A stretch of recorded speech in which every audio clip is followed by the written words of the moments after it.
welcome to YouTube. That third party there is YouTube. Hmm. And Sam Turner.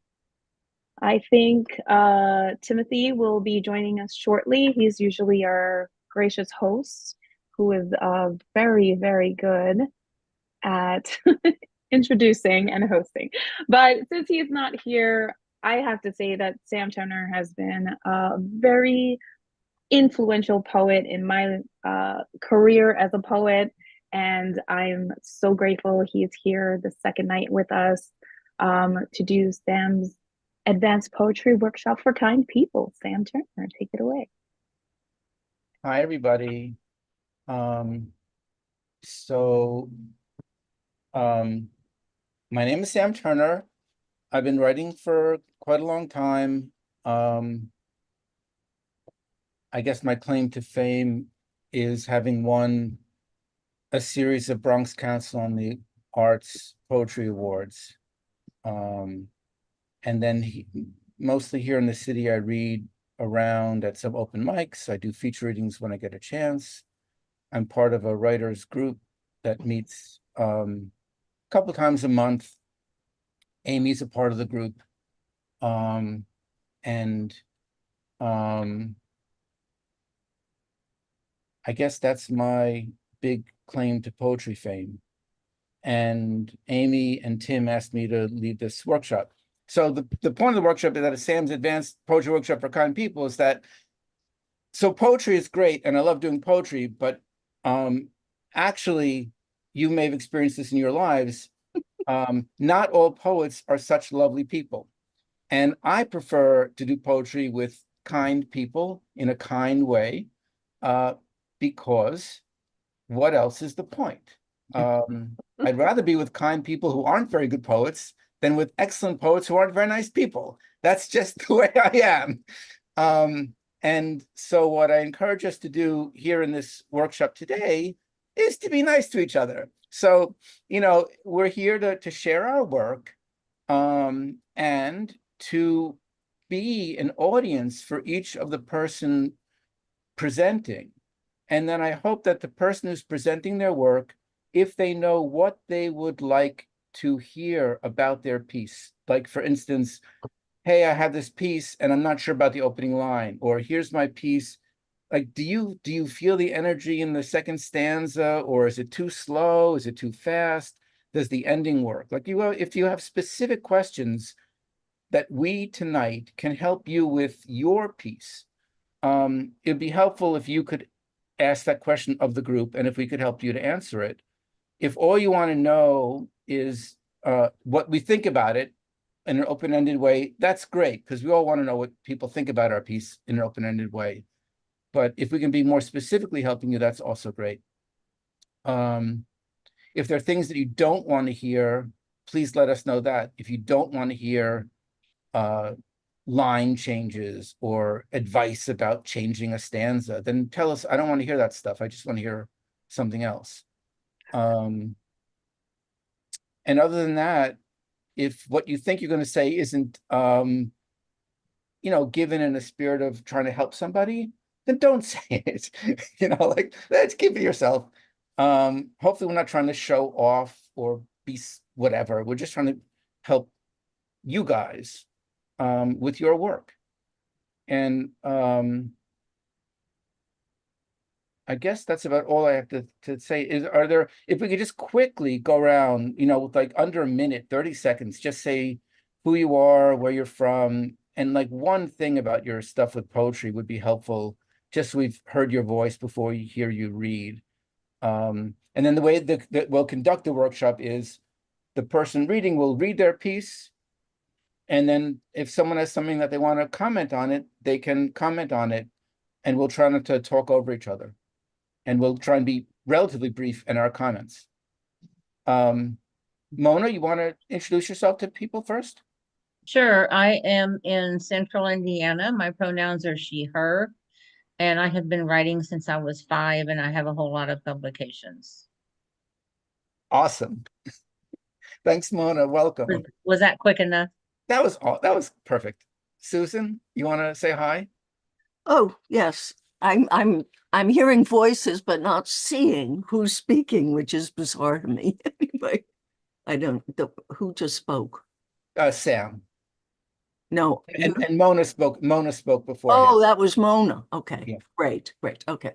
I'm in the Bronx, New York, and I'm getting back to my own life after having written legal documents, even though I'm an artist and a writer, in a legal battle that went on for 2 years. So this is it just ended in April, May. So I'm getting back to my life. That's what I'm doing. Great. I'm so glad you came. I am too. Pat, you want to say hi?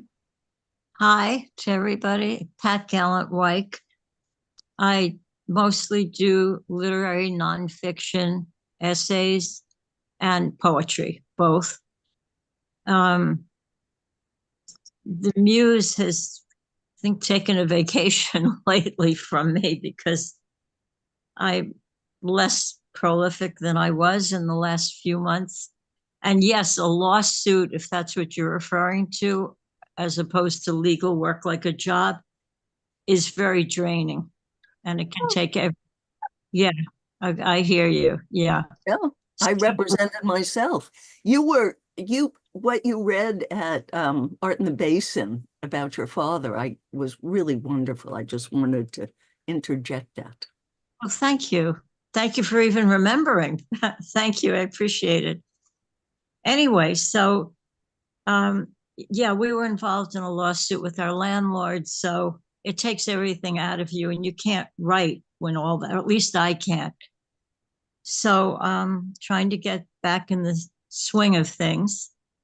And that's it. And yeah, I think that's it. Thank you. Thanks, Pat. Thank you, Susan. That's very Welcome nice. back. Thank you. Appreciate it. Did Mindy come in? Mindy, do you want to Hi, introduce yourself? Mindy. I thought we admitted Mindy and then I don't see her. Or Mindy, are you muted? Mindy. Maybe she left and we'll get her in a second. And Shulamit is not yet come. So Pat, are you ready to do your piece Gone? Sure. And does everybody have that piece available? Oh, have to. I don't know if we should screen share or not. I mean, as long as it's not recorded, I guess it's okay. So go ahead if you want. You have it.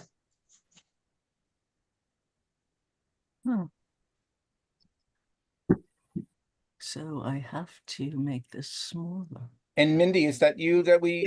Yes, I'm here. Hey, Mindy, Oh, you want to say hello, say who you are, where you're from, and something briefly about your poetry life? I'm Mindy Mutajesovic from the Bronx, and I actually was familiar with Sam back in the days where I attended on Bielbacht. There were readings then. 27 years ago. God, yeah. It's great to see you, Mindy. Thank you.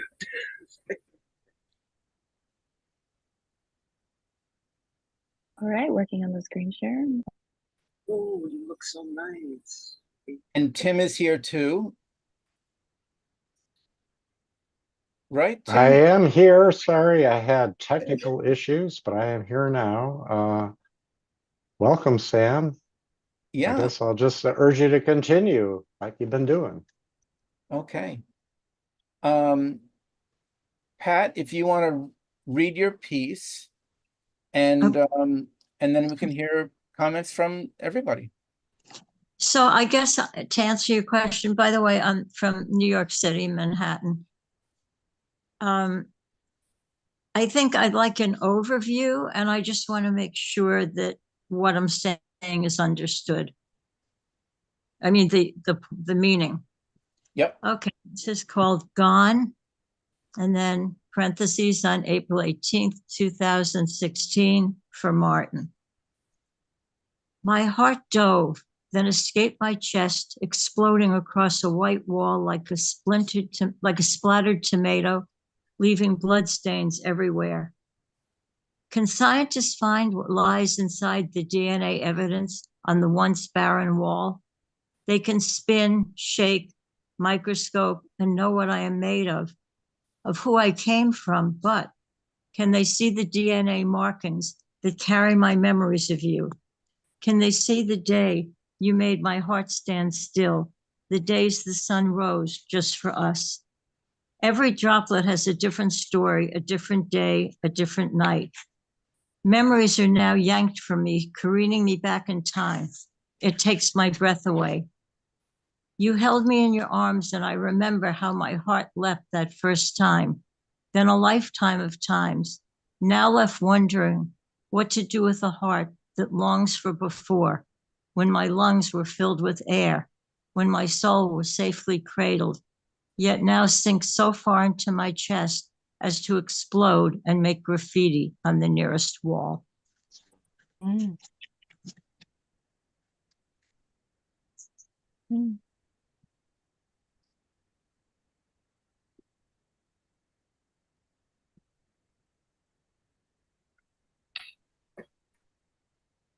You said you wanted an overall, just kind of an overview. Yeah, or any comments would be helpful, sure. Um, And if you understood it. Definitely understood it. I understand that you went through losing someone very, very close to you and it tore you up. Yeah. I felt it.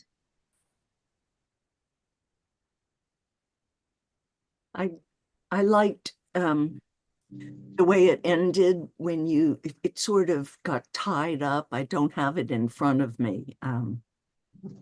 But from the the imagery of the heart splattered on a wall was very, very strong.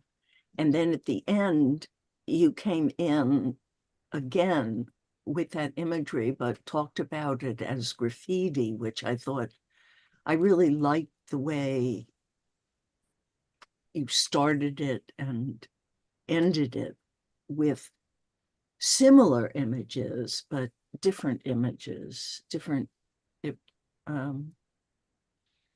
it's interesting because living in New York City, graffiti is very real as a part of our lives. And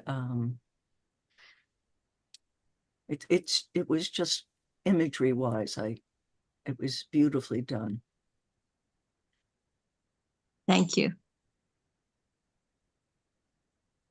It was so touching. Even when you were reading, your voice almost cracked at a certain point. So the pain is not just in the poem, also, you know.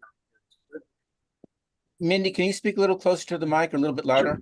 Sure. The delivery was as poignant as the poem in many ways. And I don't know what the protocol is here. I am a kind person. But I thought the weakest line was leaving you breathless or unable to breathe, something like that. Took the breath away. I thought every other line was so wonderful. That's why that one, I guess, fell short a little bit because of the clichéness. But other than that, oh my God, every line was just wonderful. Thank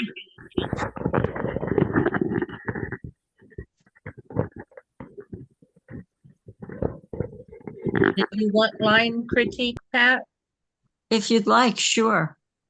The only thing I had to say is that exact line that Mindy just brought up, only it's not exactly what she said. It feels like there is a tense issue, present or past, right there. I'm not sure if it takes my breath away I'm not sure if we're in present or past tense in that section. So that's the only thing I had with it. But yeah, that may be why it felt different or off to Mindy too. I don't know. I can't even find it, the line. Wait a minute. It is every droplet has a different story. It's the Right. last line. It's yeah. I'm not sure if I'm in present or past tense there. But that's all. It's present tense. I'm not sure if So that, yeah, I didn't say anything because I wasn't sure if you wanted line comment. yeah, because I'm reflecting back, so it still takes my breath away is what I intended. I don't know if Right. it's yeah, Yeah. but thank you. Yeah. Could But Doc- some are a little cliche. I thought that when I wrote it, but I labored over it and I couldn't come up with anything better than there were a few cliches and I couldn't come up with better. So I went with it. Especially when you're writing this kind of a poem. It's so close. Yeah. Yeah. It's tough because sometimes the cliches are so accurate. Thus, they became so well used. A way to dodge it if it's bumping to you too, you could say careening me back in time, taking my breath away. Rather than it takes my breath away. Right. That's interesting. That's good. Actually, I like that. Thank you.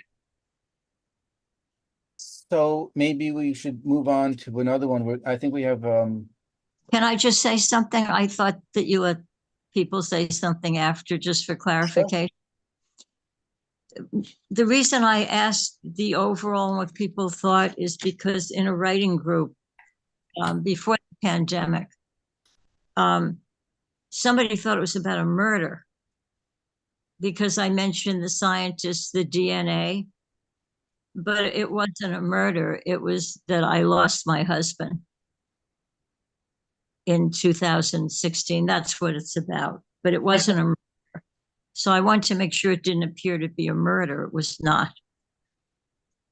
I never would have it thought seemed that. it was very clear to me. It was just what you intended, what Mona heard, what Mindy heard. I think the comments I've heard, I think we understood, and I thought it could be a husband, a close one, and it's very clear to me. Yeah. I thought the DNA was just bringing in this other kind of information and to make metaphors off of it, and it was really beautifully done.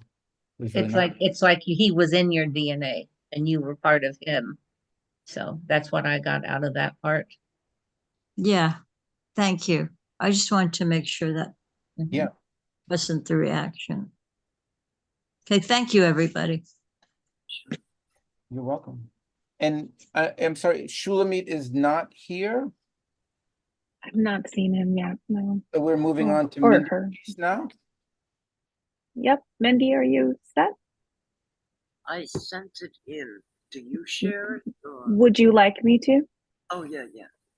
Awesome. All right. In fact, You look so great, Amy. I love your hair. And Mindy, you got to get that mic closer to you. Oh, I'm sorry. That's what I was going to say. I can't hear her either. Sorry.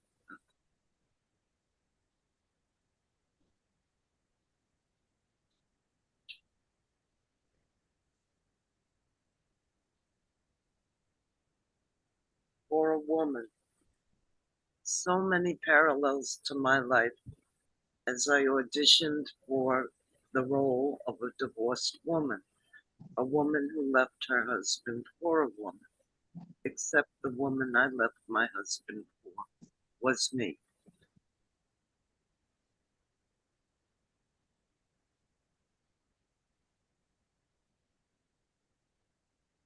Wow. Did you read this at Art in the Basin? Probably, yeah, at the open mic. Because I thought, wait a minute, I heard that before. Yeah, that's a great ending. That's The ending is a real slam dunk to the poem. And auditioning for the role of a divorced woman. I love that line. Very nice. Very good. Yeah. It packs a wallop. Another cliche, sorry, but it does pack a wallop. Yeah, I feel like there's so many complexities to the process of divorce, the images of divorce, the reactions to a divorce, and then it just funnels into this bam, it's me. I'm back to me. Yeah. Simplicity, cut to the chase. So it gets a lot. It gets a lot in a very few words. Yeah, I have to agree. As a twice divorced person, it is, as Anne points out, difficult to particularize your experience because it's such a common thing, right? I've like 50% of people who are married get divorced eventually. But yeah, it's so particularized. That's what I really liked about this poem. Hey, Mindy, my brother-in-law got divorced. His wife left him for a woman. So I'm reading the poem and it's like, so many parallels in my life as I auditioned for the role of a divorced woman, a woman who left her husband for a woman. So I'm like, oh, wow, that's just what happened to my brother-in-law. And then, so like, I think there's humor in this piece. Yeah, so I mean, I think that like you left that line is there to be like a misdirection, and except the woman I left my husband for was me. So it's like doubly beautiful. It's like doubly powerful that way. It's really sweet. It's really nice. It's a great poem. It's perfect. I wouldn't change a line. Nice work. Thank you all. Thank you. Mindy, I'm that same woman. So I identify with what you've done, and the fact that you have made it so concise and in such a few lines led us through your journey. It just, and also being that woman, it's really wonderful. Really, really a wonderful piece. Thank you. I have been reading poetry looking for the change, the turn, the twist, the volta. I enjoy trying to find it if it's not obvious. And I really, like Sam said, it's definitely a twist, except the woman I left my husband for me. That was yeah, that's good.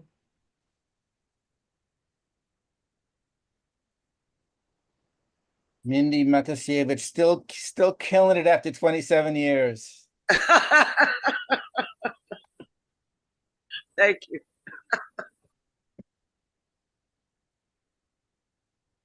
Do you have any more questions, Mindy, or any questions specifically about the piece? No, I'm very satisfied with the piece and your feedback. Thank you so much.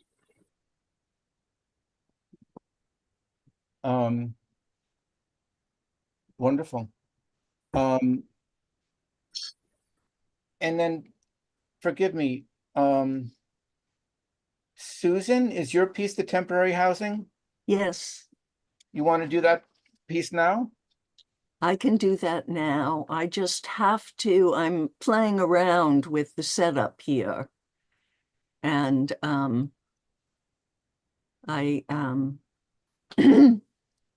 trying to find my piece online.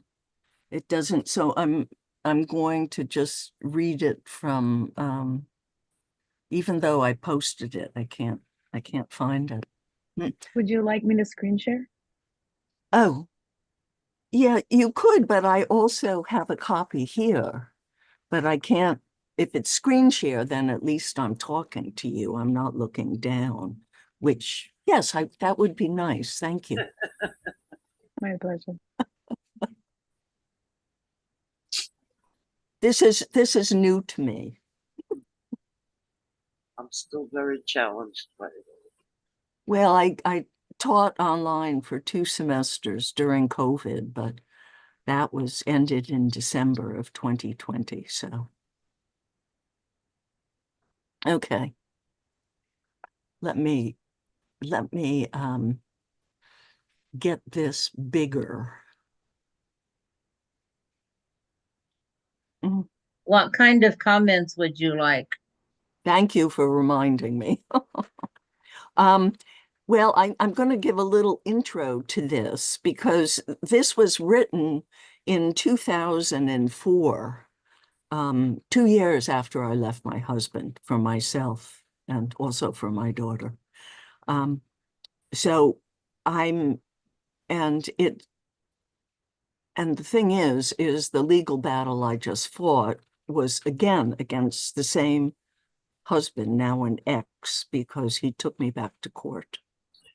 So what the work I've been doing is, as I'm sure is true for all of you, is you know, you go through cycles, and so it's just kind of ironic that I should find myself back 20 years later, reading all of the story of what went on legally. So I've gone back to 2004 with temporary housing. So it's sort of the beginning of my life as. Susan, I'm sorry. We just would like to hear the piece. Okay, The piece, but maybe there's too much. You know, we just need to get to the work. Thank you for getting me there. All these years, that house was home in the woods where I buried the birds with broken necks, their soft feathers holding their bodies as my hands held them.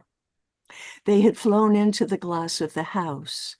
The reflection of the trees called to them. They heard the call and were going further, deeper on into the woods. They were on their way. They did not know about mirrors. They understood trees and light and breezes and the sound of their own kind. What did they know of mirrors? The reflections of glass? Water, yes, but water hugged the earth. How could water be a wall? They had no way of knowing before their necks were broken. We can learn before our necks are broken. There is a chance we will understand how mirrors reflect back, and what they reflect may be dangerous to us. How can we know the difference? Temporary housing. All housing is temporary.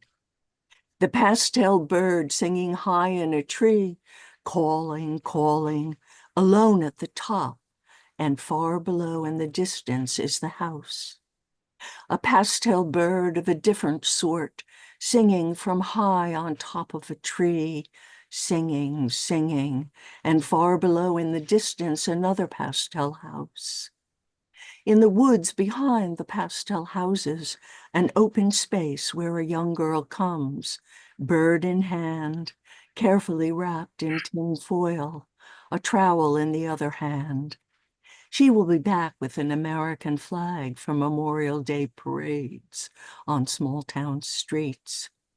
For now, she is intent on her job, to bury the bird who did not understand about mirrors. She carefully digs a hole, removing the stones after sweeping away the fallen leaves. She scoops out the earth and makes a soft bed of cool, dark brown to hold the fallen singer. Carefully, the feathers are covered, now with the reflection of tin, holding as the earth receives the wings that will fly no more. The feathers connected to the heart that could soar no more. She returns later with the flag. She marks the grave, so tenderly tendered. Temporary housing. All housing is temporary. She grows and has a child, and in another pastel house, the sound of a bird against the window. Her neck is being broken. She cannot sing, she cannot speak. Her wings have forgotten the wind, her heart no longer connected to the feathers. She goes to the sound, and lying in her garden, the bird of the river, creature of great journeys, birds that swoop at dusk for their dinner, the spot of red, the black line on the brow, the golden crest and tawny body, the one she always has to dig so deep into her memory to remember the name. And once again, the name can't be said, and she covers the soft feathers with the warmth of her hands. She sits and gently holds the bird on her lap, and her heart connects to the feathers, and she speaks soft words to the bird. Her daughter is with her, a child about the age of the one who lived in the first pastel house and sang only from the tops of trees, disguised as a bird. They sit in the patience of life. She knows the stillness of care, grown from deep in the heart of love. Having been in the presence of death, they stroke the feathers and continue to hold them, that holds the soft body they hold in the warmth of their hands. And being, they wait, knowing the patience of healing, one a willing novice. The cedar waxwing, recalling the name and the flight of Icarus, is now alert. Trauma has passed. They hold the feathered body up to the light, to the air, to the breezes, and the sound of its own kind. From outstretched arms, the bird rises and is gone. Temporary housing. All housing is temporary.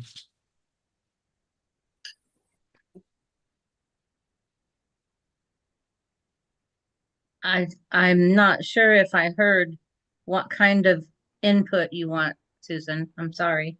Oh, I probably didn't because I was going on and on.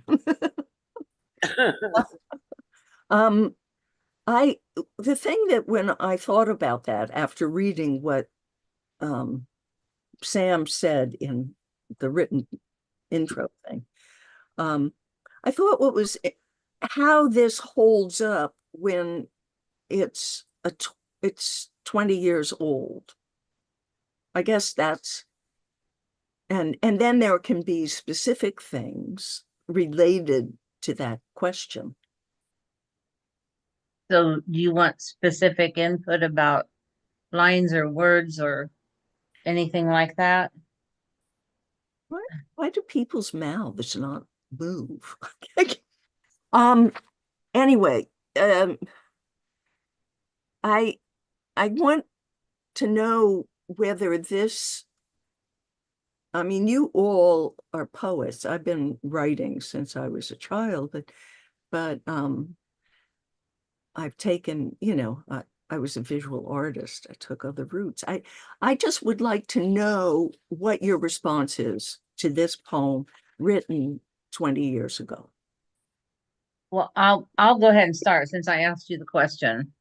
Good. I feel like it's beautiful. There are lots of beautiful words and phrases, some that are disturbing because of all the death of the birds, but still beautiful. I don't think 20 years makes any difference. However, I think this is more than one poem because when you were at the bottom of page 1, when you say we can learn before our necks are broken, there is a chance we will understand how mirrors reflect back and what they reflect may be dangerous to us. To me, that it doesn't have to be 20 years old to know what you mean here. And I think that the rest of the poem, I think it should end there. And if you want to write more about birds, make it another poem. That's Okay. my opinion. So it would end with, how can we know the difference?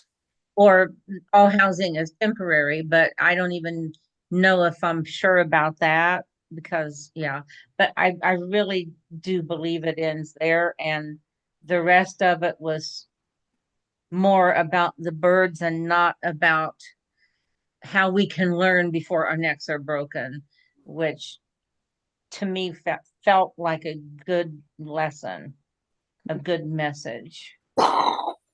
Good, that, because that part is the part that I typed up and posted in my collage. Okay, thank you. That's good. The whole poem is a metaphor. If I'm interpreting it correctly. And I don't know, because now I'm coming from a place of kind of, well, not objectivity because they're subjective. Well, because you explained it first. So I'm not sure if I'm, overlapping your explanation, but to me, it was a safe place for you at one point. And yet these birds, metaphorically, were crashing in and breaking their necks where there's this safe place. And you talk about reflections, you talk about mirrors, you talk about lakes which reflect. So to me, there was a kind of innocence that this was your place of happiness. This was your place where you had a child. And yet there's this overlay of birds that are crashing into the reflection, breaking their necks, and you're picking them up and tending to them. And then I guess your daughter did that in the next pastel house. I'm wondering if maybe the line, all houses are temporary or temporary housing, should be reserved for the last line only and not appear throughout. I mean, I understand you did that purposely by repeating it, but it's kind of more of a slam dunk if it comes at the end where your sense of safety and permanency was in that pastel house, whether it was the first one, the second one, but that was your safety. And yet the reflection wasn't necessarily of safety. It was almost a warning that this was temporary, which is sad. And I thought it was well written. A little redundant. You might want to shorten it just a bit. I mean, it's a prose poem, but it was well done. It was moving. It was unsettling also, because I like your suggestion of putting that line at the end. I think it is more poignant there at the end. And maybe not as the title. Okay. I know you're going back to the title, but the way I said it, it gives it away if you have it as the title. Okay, this Sure, is, you would do that, but it's a lot to work with. It's a good poem. It's a very moving piece, and it is unsettling to me. That temporary everything, or is there no permanence, or what can you consider permanent? It's like you had everything nice and structured, and you were where you wanted to be, and then it didn't turn out that way years later. So the reflection was saying something different, perhaps. yeah. Thank you, Pat. That was, thank you for everything that you said. I made notes. Well, it's really good. I mean, you know, it's a dense, meaty poem, and the metaphors are clear. But again, I don't know if I'm coming from a prejudicial standpoint because of what you told me. So, your lawsuit, where this ended up, was not where it began. Does Okay. anyone else want to comment? Think of titles without giving it away that would be I'd like to make a comment.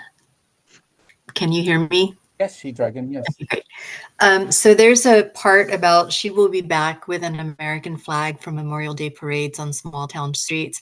That's a great little detail. Who's speaking?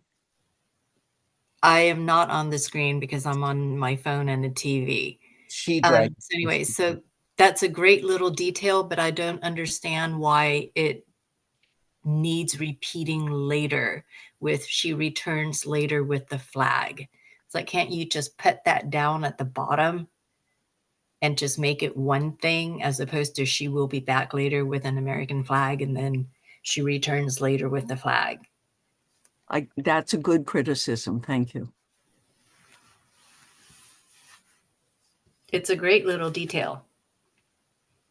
Yeah, back 20 years ago, somebody who was from another country thought that the whole American flag should be wiped out. But anyway, okay, yeah. Good, I see your point. She Dragon. You must have a name. I'm very visual, see, that's what. Does anyone else want to chime in? Just that I didn't think 20 years mattered one way or another. It's just as relevant now as any time. And just beautiful language, you know, just you sound like a pro, you know, at this. I don't know what else to say. I did like the idea of making it 2 poems. You liked the idea to shorten it. Yeah, and for the other stuff maybe to be part of another poem. Good. I appreciate that because that's what I aim to hear is what you thought.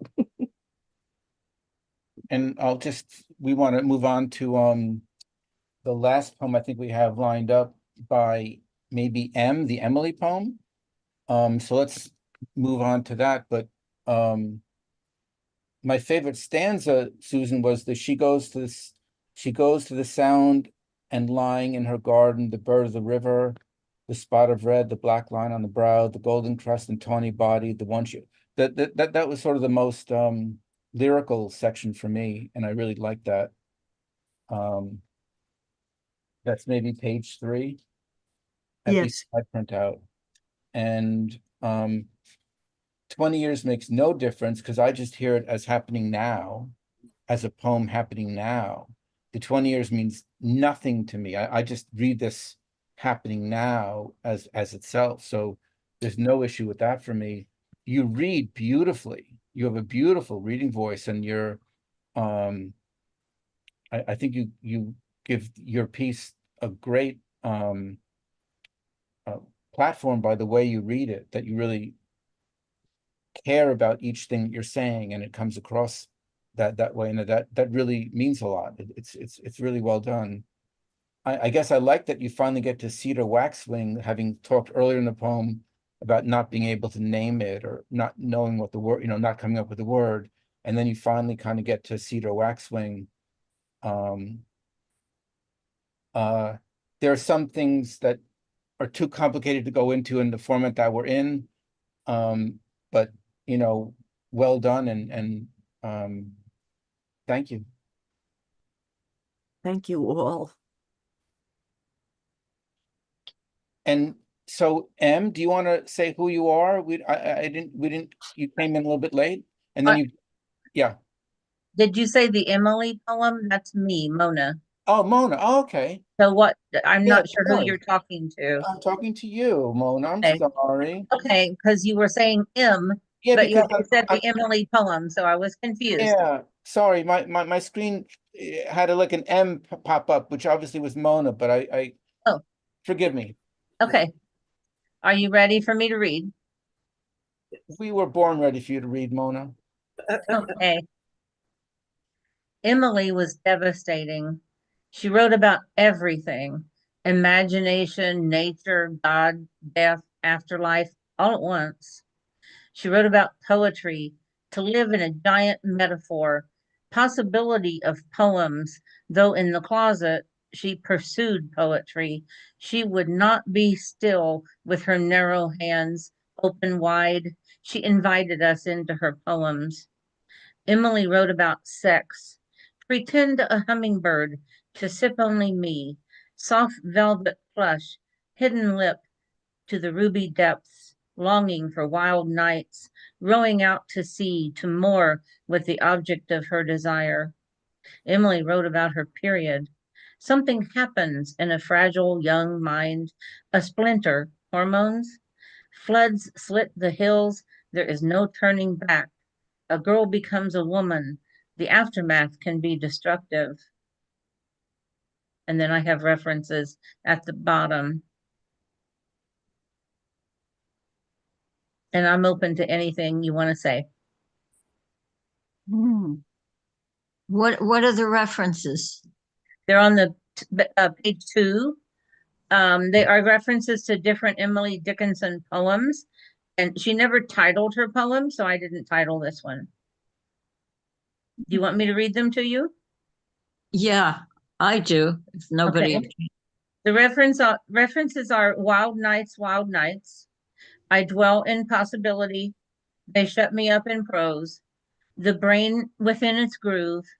All the letters I can write, and given in marriage unto thee. It's a after poem, a found poem, however you want to say it, because it's written after Emily Dickinson or inspired by Emily Dickinson. It could also be called a cento because it's a found poem, and I use some of her words. That went right past me, that it was about, until you said Emily Dickinson. It was like, oh, right, now I get it. So now I'd like to read it again. Can we hear it again? Does You want me anybody? to read it again? Okay.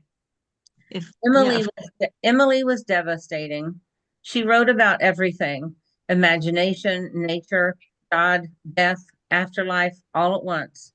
She wrote about poetry, to live in a giant metaphor, possibility of poems, though in the closet she pursued poetry. She would not be still with her narrow hands open wide. She invited us into her poems. Emily wrote about sex. Pretend a hummingbird to sip only me, soft velvet plush, hidden lip to the ruby depths, longing for wild nights, rowing out to sea to moor with the object of her desire. Emily wrote about her period.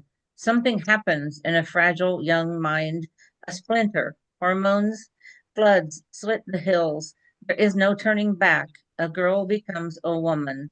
The aftermath can be destructive.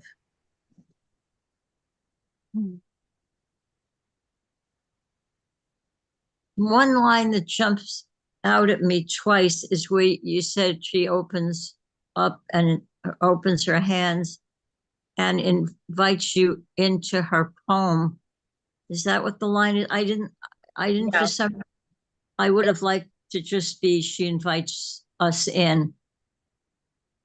The only reason I said the other part was because I'm using lines from her poems. Oh, So, yeah. okay.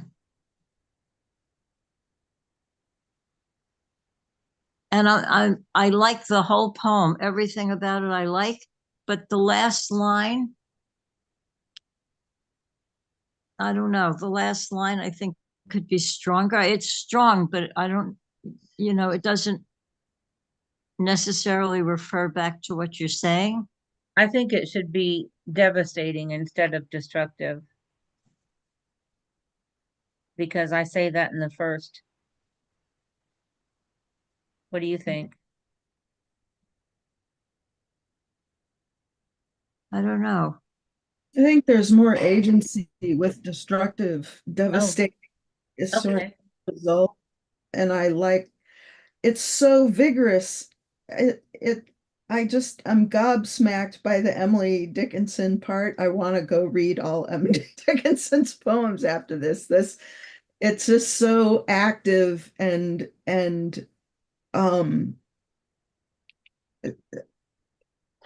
there's just such a vigorous life being portrayed of Emily, the little dynamo. these lines that you've got going on. So I feel like that would be a thing to keep in mind if you're changing words or looking at words, is to see how active are they and how much agency do they add to it. Thank you. Yeah. What about nobody knows the path, or, the path that will lead her to? Where are you talking about? Which, Last line, I'm still on that last line. oh, if I don't want to change the lines per se unless there's a stronger word, and I don't want to add more words unless I have to. So where were you talking about? Is it no turning back? Is that? No, about why just destructive? I mean, there's so many aspects to her life. True. True. And you're bringing one in that it could be destructive. True. I think that's a good point, Pat. Yeah, I do too. When you read it, the word I was kind of expecting maybe was dangerous. Oh, I like that word too. I'm Yeah, writing. Yes. Yeah. I like that better than destructive. Destructive implies that everything is just destroyed, or Yeah, dangerous means there's so much out there and you don't know which direction. I like So- that. Better, yeah, I like that too. Yeah. Thank you. Anything else?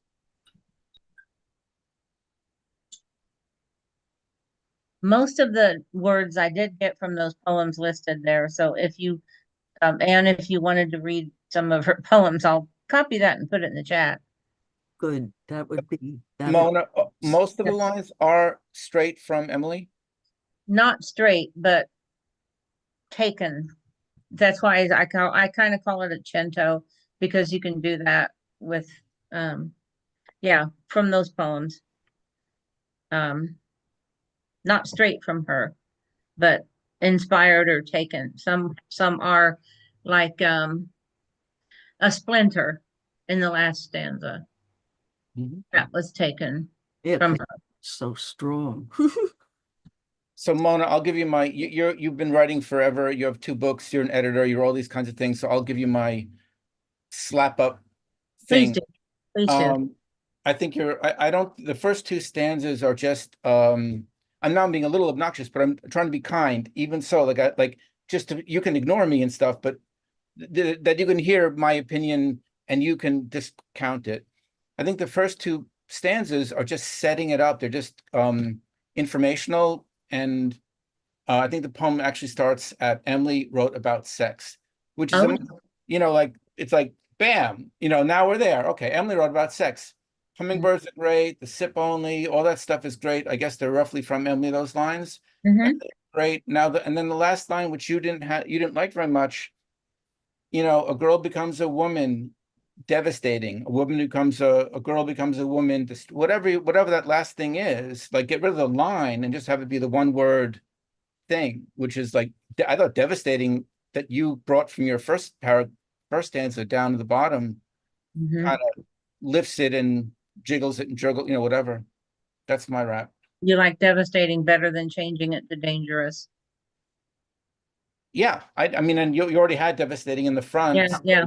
Dropping it down is just rearranging it. And so if I like your idea of putting Emily wrote about sex first, would you, I like to know, would you do something with the first 2 stanzas? Would you rearrange them? Would you put them someplace different? What would you do? What would you? So I'm looking at the poem on my phone and I wasn't able to print it. So it's really hard for me to actually globally understand it. I agree with, I believe it was Pat. I can't remember. Somebody had said that they liked the thing about the opening of the hand and that inviting Yeah. her home. Like, yeah, like I like that. I like that too. Partly because it was the only thing that happened in the first two stanzas. Okay. I don't think I'd miss it if it weren't there. Like, it's like, whatever. What I'm already in it when you tell me Emily wrote about sex. Like, I'm already now I'm in it. I don't need to be welcomed Yeah. into it. Yeah. Now, maybe this is a male-female thing, but I would never start Emily Dickinson with sex because I don't think she was about sex. I think she was so passionate. She was about love. Well, it depends on how you read them, I guess, but she definitely wrote about sex. No, that's different, but she was so passionate, and her Yeah. sex was not just Mhm. sex, Yes, you're right. about relationships and love. And Mhm. started at sex is like it grabs the reader for sure, but I don't think it depicts Mhm. her. Okay, so if we have time, which one of the stanzas do you think I should start it with? Now it's not up on the screen, so I Oh, can't. I'm looking at mine, so sorry. What's the first line that you have now? Emily was devastating as the first stanza. The second one starts out, she wrote about poetry and lived in a giant metaphor and opened her narrow hands to invite us into her poems. Metaphor, that was great. Maybe you should start there. She lived in a giant metaphor and then go on to Emily. I'm taking notes, so I appreciate all of your comments. Thank you. You may not want to hear this, but I would. The only Emily Dickinson I ever read was in high school English. And this poem doesn't say devastating to me. So I would say either preface it with Emily Dickinson, 1800s, subversive, ahead of her times, avant-garde, whatever, because the rest of it doesn't say devastating to me if you're reading it now, comparatively.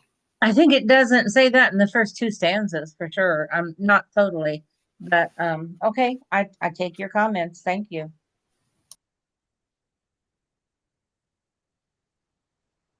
You guys Anytime someone prefaces something with "you may not want to hear this," I want to hear it. Exactly. I think we're kind of in the last 2 minutes, and just I think you guys make wonderful comments. You guys are great. Yeah, thank you. I really appreciate that you guys came to this thing, and came, with all your selves and stuff to offer your help to people who are writing. And thanks really for coming. Thanks for inviting us. Yeah, this was a fantastic workshop. Thank you so much, Sam. Sam is a longtime supporter of Art in the Basin, the sponsor of tonight's workshop. So thank you again to Sam. Thank you for the participants. Thank you to Amy Joy Roboto for organizing this. She's the brains behind the operation. I'm the MC at our events, and just want to tell you about a couple of upcoming events. On October 22nd, next week, we have a musical act, Dr. Melodica. And on November 5th, we return with a poet who's also a longtime supporter of Art in the Basin, Henry Gonzalez. And finally, we don't only do workshops at Art in the Basin and poetry readings. We have coming up in December another workshop with Cheryl Fish. Wow, Cheryl Fish, I almost said that. Cheryl Fish, who's returning. She did a workshop for us last year, I guess it was, on Abecedarian poetry. This time it's on Haibun poetry, a Japanese form that's classic. December 4th and December 11th, same time, 7 to 8. Please do register at Eventbrite. And shall I turn it over to Amy Joy to take us out? Well, it's been my pleasure. As you guys all know, Art in the Basin is a platform for creative expression, and we are grateful to have you express on our platform. Sam, you're the best. Thank you for doing this and showing people that we can be kind and be critical at the same time, right? All right.